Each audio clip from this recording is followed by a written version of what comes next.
Hi, mamas.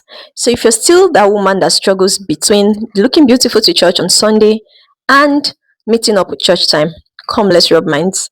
I've been there, so I'll just share a few tips that helped me. Before I got married, I used to be that bubbly girl that wants to look very beautiful to church. You would hardly catch me in church on fresh. Like 3, 4 years after I got married and have 2 kids, I realized that I'm always rushing on Sunday morning. It just seemed like the time was never enough, or the time was just working against me. I try as much as possible to make sure my kids look beautiful, but me, I'm wearing good clothes, yeah, but my face, my hair, I'm always struggling to put all these things together. Most times I just end up brushing my hair in the car, apply lip balm, and that's it. So it got to a point that I decided that this has to change. And these were the 5 tips that I adopted that helped me. The first thing was that I try to pick out the outfits that we'll be wearing to church on Sunday within the week. Whatever myself and my kids are going to wear, latest Saturday evening, they are already ironed. The second thing I started doing was to be the first person to bathe on Sunday morning.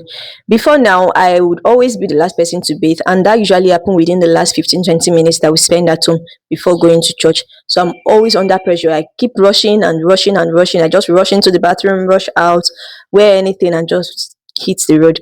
So I stopped that as well. The third thing I stopped doing was cooking Sunday lunch in the morning.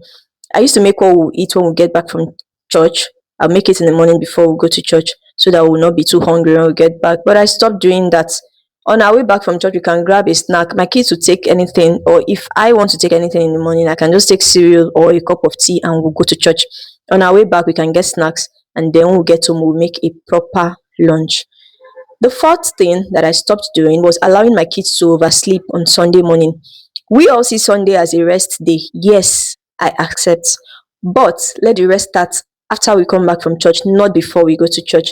The same energy that I put in Mondays to Friday when they are going to school, wake them up early and dress them up, I put in the same energy on Sunday morning. Let them also wake up early and dress early. Besides, it's also a way of teaching children that you do not go late to the house of God.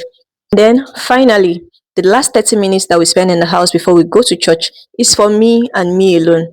I try to wake my kids up early, dress them up, feed them before 8 a.m. Between 8 and 8:30 a.m., I just make sure that that time is for me and me alone. I do my makeup, I brush my hair, wear what I like, wear it the way I like it, settle down, look at myself in front of the mirror before we leave the house.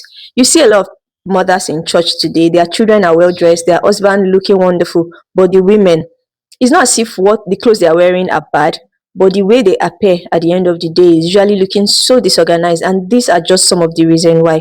So you do not want to be that woman. You can just change your routine on Sunday morning. And then I'm very sure that you'll be able to work out something that will fit your own family. These are just a few tips that I wanted to share. I hope this helps. Thank you and bye.